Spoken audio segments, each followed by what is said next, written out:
नमस्कार दोस्तों, कैसे हैं आप सब लोग। आई होप आपकी प्रिपरेशन अच्छी चल रही होगी। जिस तरह से हम लोगों ने इकोनॉमिक्स वाला पार्ट कंप्लीट किया है, ठीक वैसे ही मार्केटिंग पढ़ेंगे, बहुत अच्छे से पढ़ेंगे, डिटेल में पूरा पढ़ेंगे, क्योंकि मैं नहीं चाहता हूं कि आपका एक नंबर भी मिस हो। तो मार्केटिंग को भी आपको ही उतना ही इंपॉर्टेंस देना है। ये मत समझिएगा कि सिर्फ आपने इकोनॉमिक्स पढ़ लिया, एटलीस्ट बल्कि मार्केटिंग पर ज़्यादा आपको ध्यान देना है, क्योंकि मार्केटिंग से रिलेटेड क्वेश्चन ज़्यादा पूछे जाते हैं, इकोनॉमिक्स के कम पूछे जाते हैं। तो इसलिए आपको पूरा प्रॉपर डिटेल में आपको पढ़ाया जाएगा और आपको भी अच्छे से पढ़ना है। तो चलिए हम लोग शुरू करते हैं। पहला सेशन है हमारा, फर्स्ट लेक्चर है आपका मार्केटिंग का। तो बेसिकली मार्केटिंग होता क्या है, पहले हम समझते हैं आखिरकार मार्केटिंग है क्या। जब तक बेसिक्स हमारे क्लियर नहीं होंगे तब तक आगे हम डिटेल में जो पढ़ाया जाएगा आपको समझ ही में नहीं आएगा क्या है। 4 Ps क्या होते हैं, 4 Cs क्या होते हैं, क्यों यूज़ किया जाता है, कौन कौन से चैनल होते हैं, क्या चैनल डिस्ट्रीब्यूशन होता है। जब तक आपको बेसिक्स क्लियर नहीं होंगे तब तक आगे आपको समझ में नहीं आएगा, इसलिए बेसिक्स समझना बहुत ज़रूरी है। तो सबसे पहले समझिए आखिरकार मार्केटिंग होता क्या है।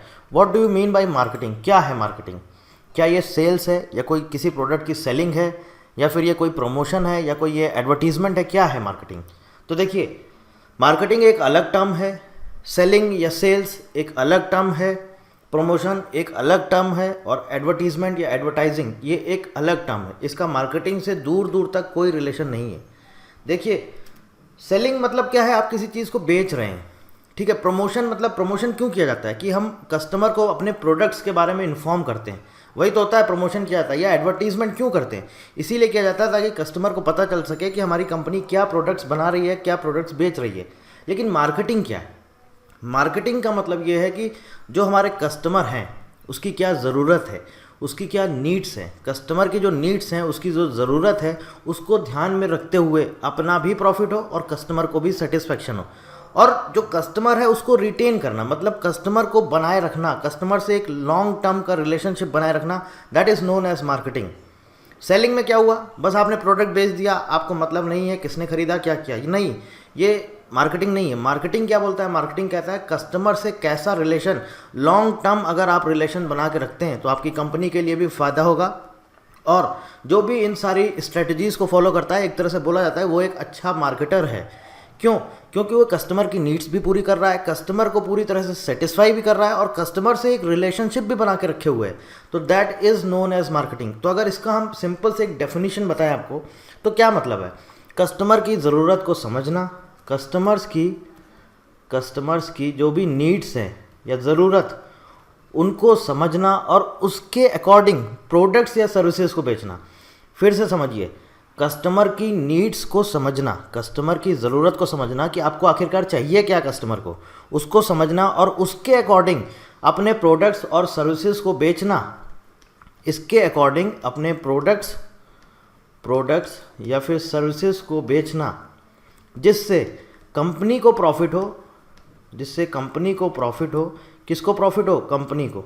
सीधी सी बात है, कंपनी अपने प्रोडक्ट्स क्यों बेचेगी, प्रॉफिट चाहती है। तो कंपनी को प्रॉफिट हो और कस्टमर को क्या हो, कस्टमर को सेटिस्फैक्शन मिले, पूरी तरह से सेटिस्फाई हो, यही होती है मार्केटिंग। अब अगर इसकी हम डेफिनेशन आपको लिख दें मार्केटिंग की, तो डेफिनेशन मार्केटिंग की क्या है, मार्केटिंग इज ऑल अबाउट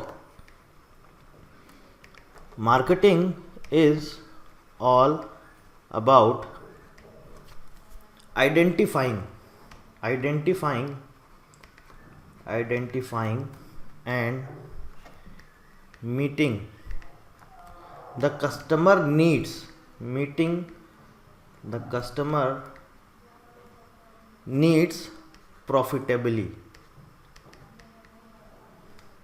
ये डेफिनेशन मैंने आपको बोली है। ऐसे ही अमेरिकन मार्केटिंग एसोसिएशन है, उसने एक मार्केटिंग की डेफिनेशन दे रखी है। फिलिप कॉटलर साहब हैं, पॉल मजूर साहब हैं, इन लोगों ने मार्केटिंग की डेफिनेशन दे रखी है। और वो डेफिनेशन आपको पता होनी चाहिए कि क्या डेफिनेशन है, क्योंकि एग्जाम में ऐसे भी पूछ लेता है, आपको सिर्फ डेफिनेशन लिख के आ जाएगा, 4 ऑप्शन दे देगा और आपसे पूछेगा बताइए किसने डेफिनेशन दी है, तो आपको वो डेफिनेशन भी पता होनी चाहिए। सॉरी। तो आपको ये समझ में आया मार्केटिंग है क्या। अब देखिए, यहाँ पर एक वर्ड यूज़ किया गया है, कस्टमर नीड्स। मार्केटिंग है क्या, marketing is all about identifying and meeting the customer needs profitably.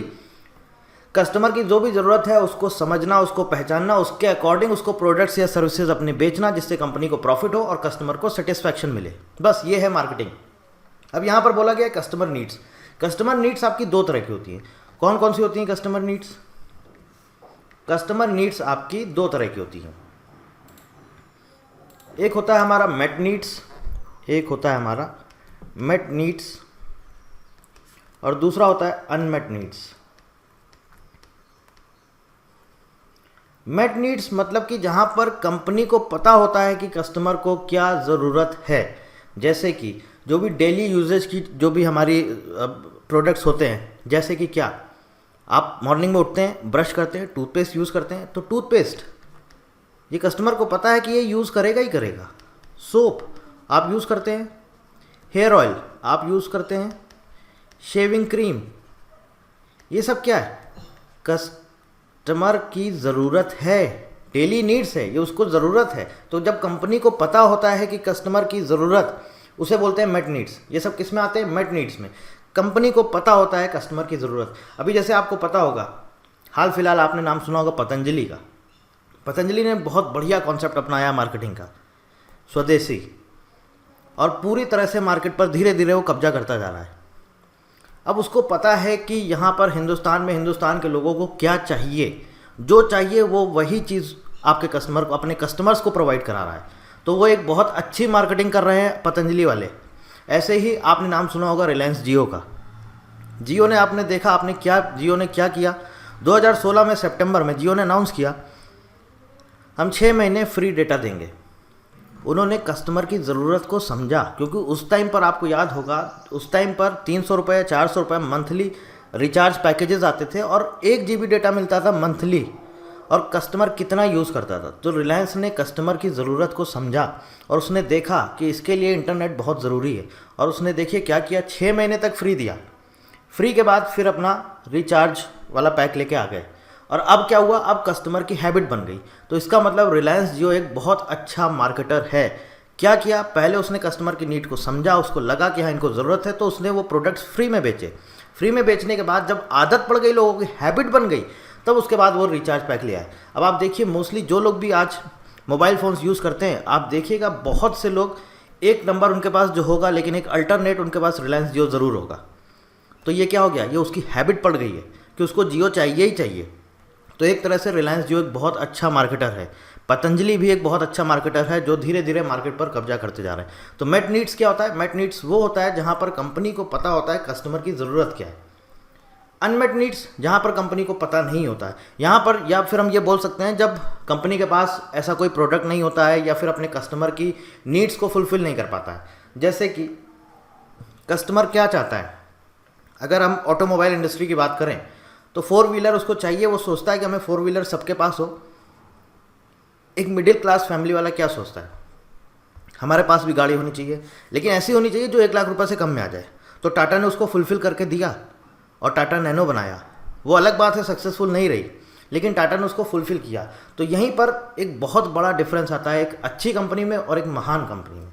मतलब कि गुड कंपनीज़ कौन सी होती हैं, एक आती है गुड कंपनीज़ और एक आती है ग्रेट कंपनीज़। गुड कंपनीज़ वो होती हैं जो सिर्फ मेट नीड्स को पूरा करती हैं।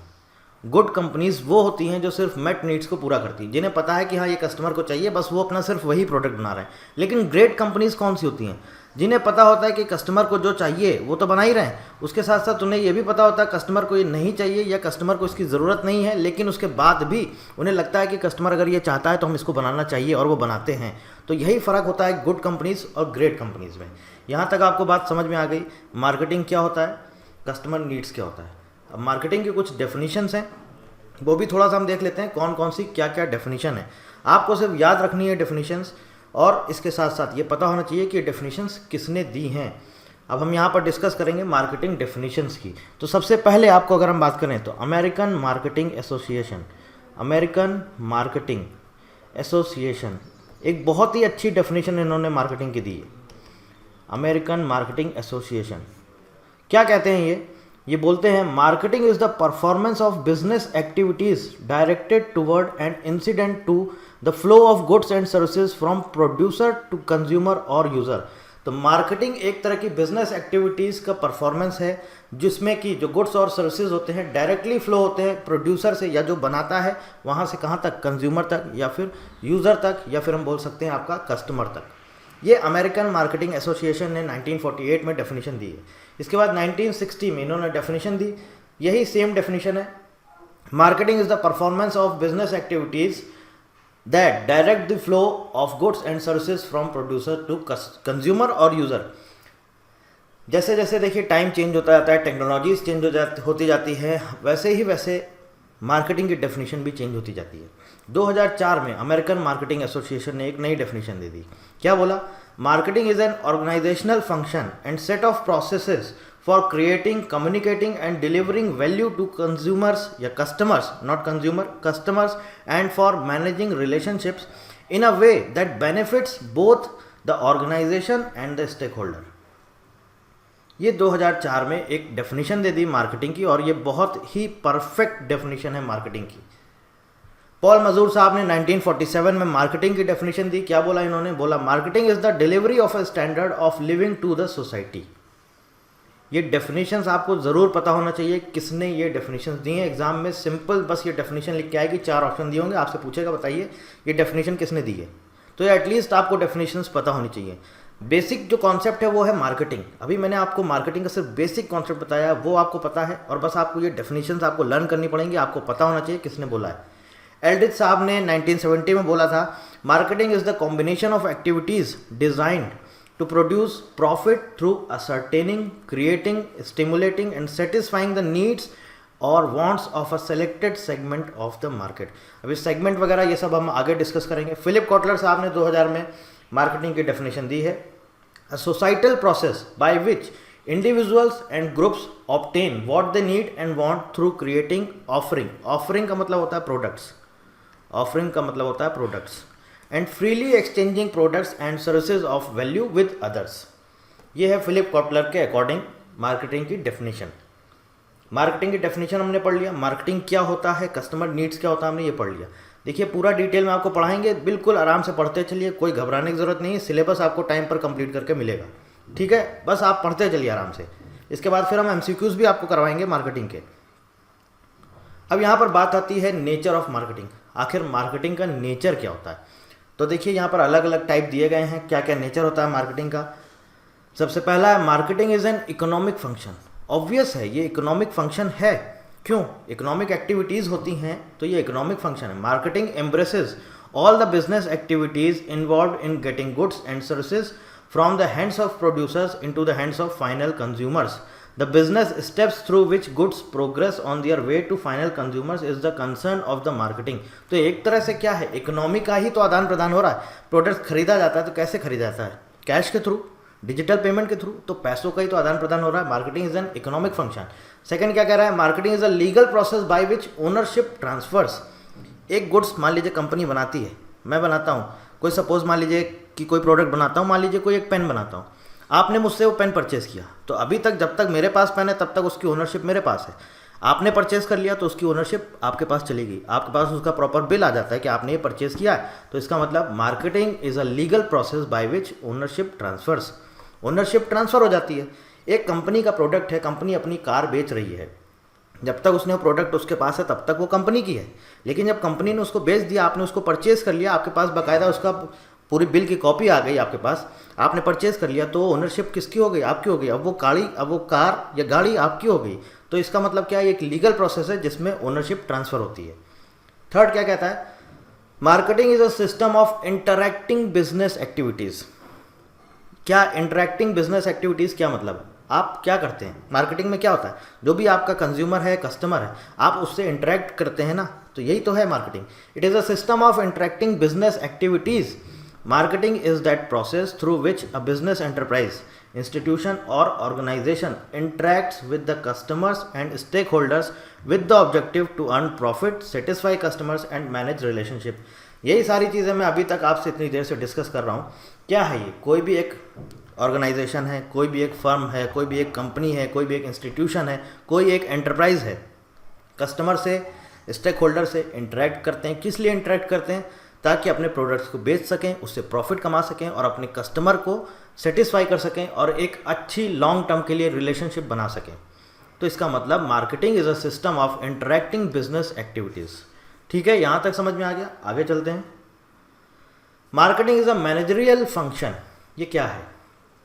देखिए मैनेजरियल फंक्शन क्या है, इसका अप्रोच क्या कहता है? Marketing is the combination of activities design to produce profit through ascertaining, creating, stimulating and satisfying the needs or wants of a selected segment of the market. According to this approach, the emphasis is on how the individual organization processes marketing and develops the strategic dimensions of marketing activities. एक तरह से पूरा management का जो काम होता है, marketing is a managerial function. तो एक तरह से हम ये भी बोल सकते हैं कि जो मैनेजमेंट होता है, क्या मैनेजमेंट का मतलब क्या होता है, मार्केटिंग आपको मैनेज ही तो करना पड़ता है, that is also known as a managerial function. क्या होता है इसका मतलब, जो भी एक ऑर्गेनाइजेशन है, कैसे आप बिजनेस, जो मैंने आपको बताया ना कि कैसे बिजनेस एक्टिविटीज़ में इंटरेक्ट करते हैं, तो वो पूरा जो मैनेजमेंट होता है वो भी एक तरह का मार्केटिंग का ही काम है। मार्केटिंग में भी हम बोल सकते हैं कि मैनेजमेंट का भी काम होता है। Marketing is a managerial function. Marketing is a social process, obvious है, सोशल है। क्यों? हमारा कस्टमर हमको क्या चाहता है, कस्टमर की नीड्स बदलती रहती हैं, कस्टमर की ज़रूरत बदलती रहती है, कस्टमर को क्या चाहिए, टाइम टू टाइम उसको क्या चाहिए, कैसे कितनी आसानी से उसको चीज़ें मिल सकें, हर एक कस्टमर तक सारी चीज़ें पहुंच सकें, कस्टमर घर बैठे आसानी से पेमेंट कर सकें, मतलब उसके लिए एक तरह से हम इसको और सिंपल प्रोसेस बना देते हैं। तो एक तरह से ये सोशल प्रोसेस है, मतलब सोसाइटी के वेलफेयर के लिए किया जाता है। भाई आपको सेटिस्फैक्शन देना ही एक तरह का क्या है, वेलफेयर ही तो हुआ। कस्टमर को सेटिस्फाई करना एक तरह से क्या हुआ, आपके लिए वेलफेयर हुआ। तो मार्केटिंग एक सोशल प्रोसेस भी है। Marketing is a philosophy based on consumer orientation and satisfaction. Obvious है, मार्केटिंग पूरी तरह से बेस्ड है कस्टमर सेटिस्फैक्शन पर। मार्केटिंग हैड डुअल ऑब्जेक्टिव्स, क्या, प्रॉफिट मेकिंग और कंज्यूमर सेटिस्फैक्शन। ठीक है, तो ये बात हो गई किसकी, नेचर ऑफ मार्केटिंग। आखिरकार मार्केटिंग का नेचर कैसा होता है। अब बात करते हैं मार्केटिंग का स्कोप क्या है। Scope of marketing, study of consumer wants and needs. देखिए स्कोप मतलब कि जैसे आप ये समझिए, जैसे हम लोग पढ़ाई करते थे, इंजीनियरिंग करते थे ना, तो हर कोई पूछता था आगे स्कोप क्या है। स्कोप क्या है मतलब पूछते हैं ना, क्या चांसेस आगे तुम्हारा, क्या किस फील्ड में जाना चाहते हो, कितना स्कोप है। तो ऐसे ही मार्केटिंग का स्कोप है, क्या है, study of consumer wants and needs. हमें समझना होगा कि कस्टमर की या कंज्यूमर की ज़रूरत क्या है। Goods are produced to satisfy consumer wants, therefore study is done to identify customer needs and wants. अब जो भी कंपनी मार्केटिंग करती है, तो आपको क्या लगता है कि ये ऐसे ही मार्केटिंग कर देते हैं क्या? नहीं, ये पूरी तरह से आप देखा होगा, बहुत सी कंपनी सर्वे कराती हैं, सर्वे कंडक्ट कराती हैं, कस्टमर का फीडबैक लेती हैं। वो क्यों कराया जाता है? और बहुत सी कंपनीज ऐसी होती हैं जैसे अमेजॉन वगैरह, ये सब तो सर्वे कंडक्ट कराने का चार्जेस देते हैं। मतलब वो सर्वे आपके मेल पे आएगा, सर्वे आपसे बोलेंगे आप सर्वे फिल करिए, आप हमें सर्वे के आंसर्स दीजिए, हम आपको पैसे देंगे। और बहुत सी बड़ी बड़ी कंपनीज हैं सर्वे का फिल करने का पैसे देती हैं। तो क्यों सर्वे कराया जाता है? वो इसीलिए कराया जाता है कि हमें पता चल सके कि हमारे कस्टमर की ज़रूरत क्या है। तो नंबर 1 है study of consumer wants and needs. Number 2 study of consumer behaviour. ये आपका उसी में ही आ जाएगा, कंज्यूमर की जो ज़रूरत है उसी में आ जाएगा कंज्यूमर का क्या बिहेवियर है। मतलब कंज्यूमर क्या, किस तरह का प्रोडक्ट चाहता है, कैसी उसकी ज़रूरत है, क्या उसका बिहेवियर है, सारी चीज़ें इसकी स्टडी करना, यह भी आपका मार्केटिंग का एक स्कोप है। Number 3 production planning and development. क्या है प्रोडक्शन प्लानिंग एंड डेवलपमेंट? ये क्या कहता है, product planning and development starts with the generation of product planning and development starts with the generation of product idea and ends with the product development and commercialisation. मतलब कि कोई एक company है, suppose एक प्रोडक्ट बनाती है mobile phone. चलिए हम बात कर लेते हैं एप्पल की, आईफोन बनाता है। तो आईफोन बनाना ऐसा नहीं है कि सिर्फ बना दिया, बनाने से पहले इनके दिमाग में आइडिया आता है कि हमें किस तरह का प्रोडक्ट बनाना चाहिए, और प्रोडक्ट बनाने से पहले ही ये लोग सोच लेते हैं कि कस्टमर की ज़रूरत क्या है। जैसे आपने देखा होगा सेल्फी कैमरा पहले नहीं था, पहले सिर्फ मोबाइल फ़ोन में कैमरे आते थे। फिर ये एक आइडिया आया या फिर ये लगा कि कस्टमर को इस तरह के कैमरे की भी ज़रूरत हो सकती है, तो सेल्फी कैमरा इंट्रोड्यूस कर दिया गया। अब उसमें भी मेगापिक्सल्स धीरे धीरे बढ़ते ही जा रहे हैं। पहले 5 मेगापिक्सल आता था, 8 मेगापिक्सल आता था, अब आप देखिए 108 मेगापिक्सल, 64 मेगापिक्सल्स। तो धीरे धीरे क्या हो रहा है, कस्टमर की ज़रूरत को समझते हुए अपने प्रोडक्ट्स वो लोग डिज़ाइन करते जा रहे हैं। कोई भी जितनी भी अच्छी से अच्छी कंपनीज़ हैं, कस्टमर की पूरी तरह से जो भी कस्टमर की नीड्स है उसको पूरी तरह से वो स्टडी करते हैं, पूरा सर्वे कराते हैं, बहुत अच्छे से पढ़ते हैं कस्टमर की क्या ज़रूरत है, कस्टमर का क्या बिहेवियर है। उसके बाद अपने प्रोडक्ट्स पर काम करना शुरू करते हैं और प्रोडक्ट बन जाता है, फिर पूरा प्रोडक्ट कंप्लीट हो जाता है, उसके बाद उसका मार्केटिंग स्टार्ट कर देते हैं। तो स्कोप ऑफ मार्केटिंग में आपका प्रोडक्शन प्लानिंग एंड डेवलपमेंट भी आता है। प्राइसिंग पॉलिसीज़, अब देखिए प्राइसिंग पॉलिसीज़ के लिए ये लोग क्या करते हैं, ये अलग अलग होता है, हर प्रोडक्ट का आपने देखा होगा अलग अलग प्राइस होता है। जैसे आपने एप्पल का देखा है, अगर आईफोन की हम बात करें या एप्पल का कोई भी आप प्रोडक्ट लीजिए, देखिए आप कितने कॉस्टली आते हैं। क्यों आते हैं? क्योंकि उसको अपने कस्टमर की ज़रूरत पता है और उसको अपने प्रोडक्ट पर भरोसा है।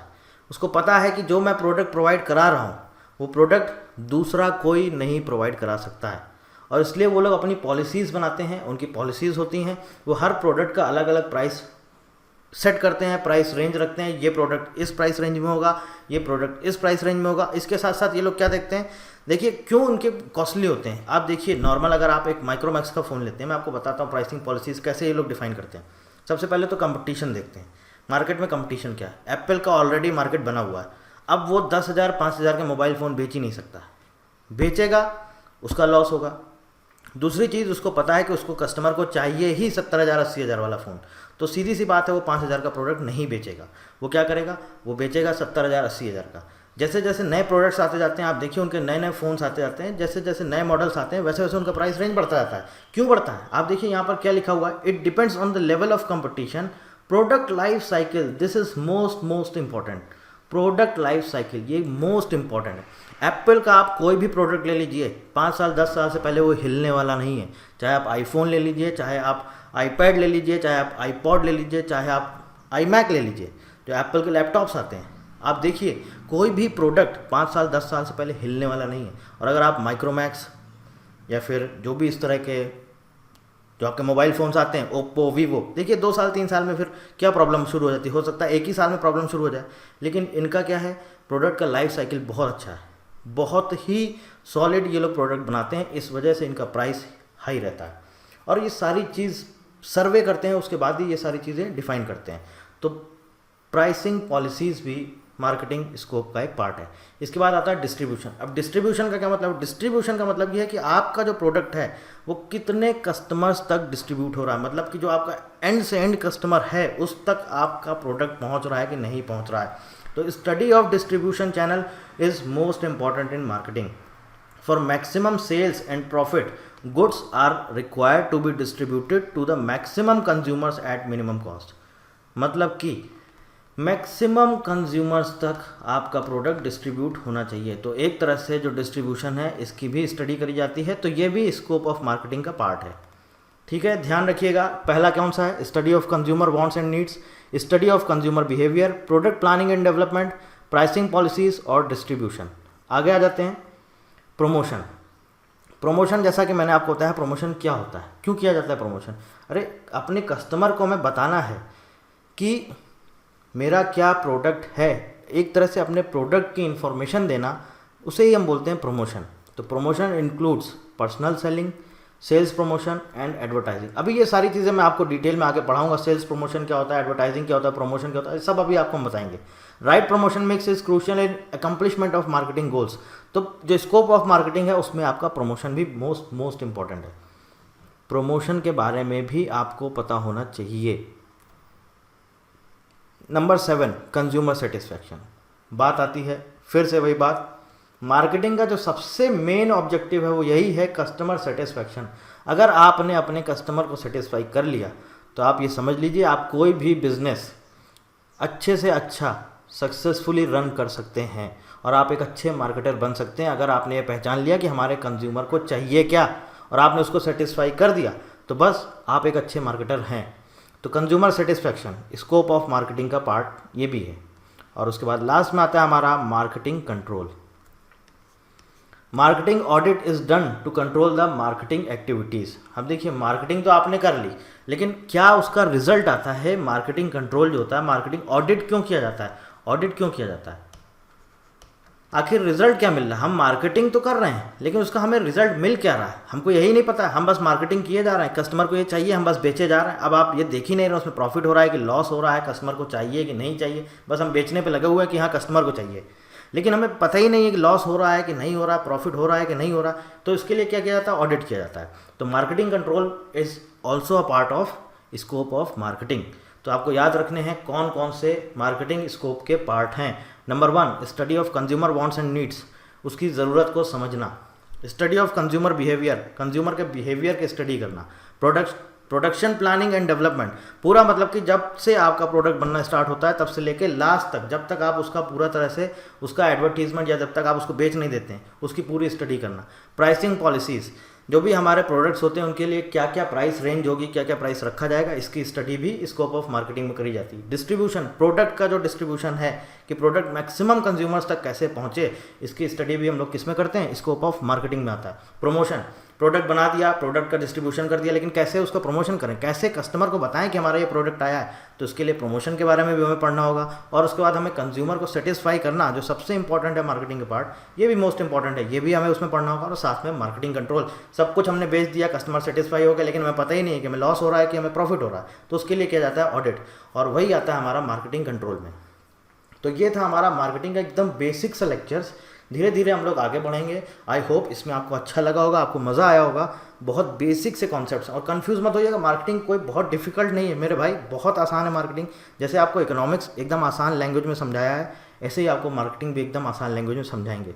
अभी आपसे बस एक रिक्वेस्ट करूँगा, किसी भी तरह के कोई previous year question paper solve करने की कोशिश मत करिएगा। आगे जैसे जैसे हम लोग पढ़ते जाएंगे, जब हमारा सिलेबस कंप्लीट हो जाएगा, हार्डली इसमें ज़्यादा टाइम नहीं लगना, 7-8 लेक्चर्स में पूरा मार्केटिंग कंप्लीट हो जाएगा इस वीक तक, नहीं तो नेक्स्ट वीक आपका वेडनेसडे तक पूरा मार्केटिंग कंप्लीट हो जाएगा, और वो कंप्लीट होते ही सीआरएम स्टार्ट करेंगे। तो जब ये कंप्लीट हो जाए उसके बाद आप क्वेश्चन आंसर सॉल्व करिएगा, और ऑलरेडी मैं आपको क्वेश्चन आंसर सॉल्व करवाऊंगा, फिर आप देखिएगा आपको मार्केटिंग में भी मज़ा आएगा। ठीक है, ये था हमारा मार्केटिंग का एकदम बेसिक सा लेक्चर। आगे हम लोग और डिटेल में जाएंगे और डीप में पढ़ेंगे मार्केटिंग को। आप इसको थोड़ा सा रिवाइज करिए, वीडियो को पॉज करिए, जो कुछ भी स्टार्टिंग से लेकर अभी तक बताया है उसको समझिए, जो भी डेफिनेशंस है उनको ज़रूर याद करिएगा। हो सकता है आपके एग्जाम में डेफिनेशंस पूछ ली जाए कि किसने बताई है ये डेफिनेशंस, तो बस वीडियो को पॉज करिए, थोड़ा सा रिवाइज कर लीजिए, और एक हल्का सा एक सिर्फ ब्रीफ इंट्रोडक्शन है मार्केटिंग का, थोड़ा सा इसको समझ लीजिए कि मार्केटिंग आखिरकार है क्या। अभी एक क्या है कि अभी एकदम से अगर मैं आपको पूरा पढ़ा दूँ, मार्केटिंग मिक्स क्या होता है, 4 P's क्या होते हैं, 4 C's क्या होते हैं, चैनल डिस्ट्रीब्यूशन क्या होता है, सेल्स प्रमोशन क्या होता है, और आपका एडवर्टीजमेंट क्या होता है, प्रमोशन क्या होता है, अभी एक साथ सारा पढ़ा देंगे आप कंफ्यूज हो जाएंगे। इसलिए मैं धीरे धीरे चल के पढ़ा रहा हूँ, बहुत टाइम है एग्जाम में, बिल्कुल कंफ्यूज मत होइए, बिल्कुल डरिए मत, घबराइए मत, सिलेबस आपका टाइम पर कंप्लीट होगा, इस बात की गारंटी है। बस आप आराम से पढ़ते चलिए जैसे मैं पढ़ा रहा हूँ। So thank you very much and thank you for watching.